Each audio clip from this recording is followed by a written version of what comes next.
Hello दोस्तों, welcome to MCQforall.com। ये तीसरा पार्ट है वीडियो का। इस पार्ट में हम ये डिस्कस करने वाले हैं कि CTET की तैयारी कैसे की जाए। अच्छा, CTET की तैयारी करने कैसे की जाए करके मैं आपको बताऊं, उसके पहले ये जानना बहुत जरूरी है कि कैंडिडेट्स का बैकग्राउंड क्या है। तो आप तीन में से किसी एक बैकग्राउंड पे हो सकते हैं। पहला बैकग्राउंड, या तो आप टीचर हैं या किसी तरीके से आप पढ़ाई से जुड़े हुए हैं, एज अ ट्यूशन वटेवर, क्योंकि आपने बीएड किया है तो जरूर है कि आप कहीं ना कहीं से कुछ ना कुछ से आप एजुकेशनल सेक्टर से आप जुड़े हुए हैं। दूसरा, आपने बीएड तो कर लिया है, जैसे सब करते हैं। सब तो नहीं बोल सकता, but most of the candidates मैंने देखा हुआ किस तरीके से बीएड होता है।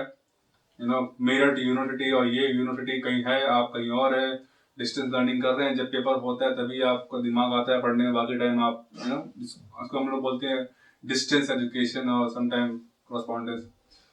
तो इस तरीके के नॉन सीरियस कैंडिडेट्स जो होते हैं वो या तो पढ़ा नहीं रहे होते हैं या ट्यूशन एजुकेशन इंडस्ट्री से नहीं होते, बट क्योंकि उनके पास बीएड डिग्री होती है तो उनको सीटीईटी देना बनता है। तीसरे, आप फ्रेशली ग्रेजुएट हैं और अभी तक आपके पास कुछ है नहीं, कुछ लोग कंसेक्यूटिवली में करते हैं, एक ग्रेजुएशन किया, फटाक से उसमें बीएड कर लिया, उतर ही नहीं पाए, पढ़ा ही नहीं पाए। हाँ, ट्यूशन पढ़ाते हो जरूर, लेकिन फॉर्मल एजुकेशन से कोई खास कांटेक्ट नहीं है। ये तीन लोगों के लिए थोड़े अलग क्राइटेरिया हो सकते हैं। चलिए हम पहले बात करते हैं उन लोगों के बारे में जो कि टीचिंग बैकग्राउंड में हैं और वो उनके लिए बीएड एक वन ऑफ द डिग्री होती है, और वो ना केवल बीएड डिग्री होती है, उनको प्रैक्टिकल एक्सपीरियंस भी है। आपको अगर तैयारी करनी है तो अगर सीरियस कंसर्न लिया जाए तो बुक लीजिए, खरीदिए और सिस्टमेटिकली आप तैयारी करिए रिलैक्स होकर के, क्योंकि आपके पास में ऐसा कोई प्रेशर नहीं है कि आपको तैयारी करके ही आपको नौकरी चलनी है, घर चलना है। हाँ, ये जरूर है कि तैयारी के समय अगर आपके पास में ऑप्शंस हैं ज्यादा, यानी कि लेट्स से अगर आप अपने जिस स्कूल में आप पढ़ा रहे होते हैं, ठीक है, उस स्कूल में आप ग्रेजुएट होते हैं, पढ़ा रहे होते हैं, लेकिन आप क्लास तीसरी चौथी या पांचवी से ऊपर नहीं पढ़ा रहे होते हैं। कोशिश करिए कि आप अपने प्रिंसिपल को बोल के या कुछ तरीके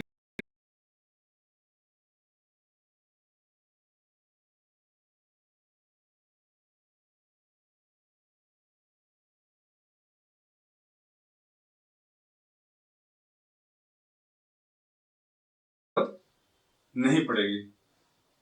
फर्ज करिए अगर आप क्लास फिफ्थ या सिक्स को पढ़ाते हैं, शायद आप मेंशुरेशंस की वो पार्ट, वो फॉर्मूले आपको क्लियर नहीं होंगे, और अगर क्लास सेवन एट को पढ़ा रहे होंगे तो आपको क्लियर होंगे, और आप तीन या चार साल से आप पढ़ा रहे हो तो आपको टिक पे होंगे फॉर्मूले।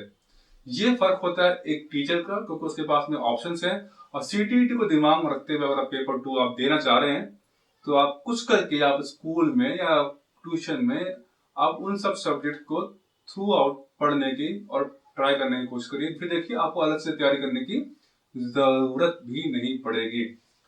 चलिए बात करते हैं दूसरे पार्ट, दूसरे दूसरे तरीके के कैंडिडेट्स का, जो कि ट्यूशन या फिर एजुकेशनल इंडस्ट्री से इनका कोई मतलब नहीं है, बट क्योंकि उनके पास में बीएड है, उनको तैयारी करनी है, तो वो क्या करें। सबसे पहले तो अगर आप उस तरीके के कैंडिडेट्स हैं जिनका कोई एजुकेशन से बैकग्राउंड नहीं है, तो पहली बात आप बुक्स लीजिए। बुक्स तो आप ले ही लीजिए, क्योंकि इसके बिना फिर आपको काम हो नहीं सकता, क्योंकि आपको कहीं ना कहीं से आपको स्टार्ट करना ही है। अच्छा, बुक्स के लिए क्या क्या ऑप्शन है? अरिहंत, अरिहंत हर जगह है, आप पढ़ जाइए। सक्सेस मास्टर कुछ ना कुछ करके बहुत सारी किताबें हैं।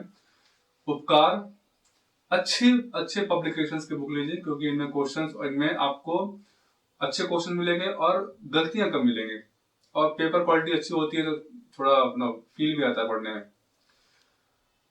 और इनको लेकर के आप अपना टाइम डिवाइड करिए और तैयारी शुरू कर दीजिए।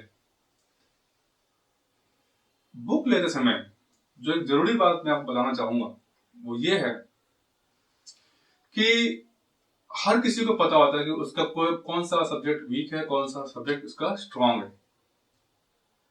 कई सारे पब्लिकेशंस ने पैसे कमाने के लिए क्या किया हुआ है कि पेपर 2 को कई भाग में तोड़ दिया है।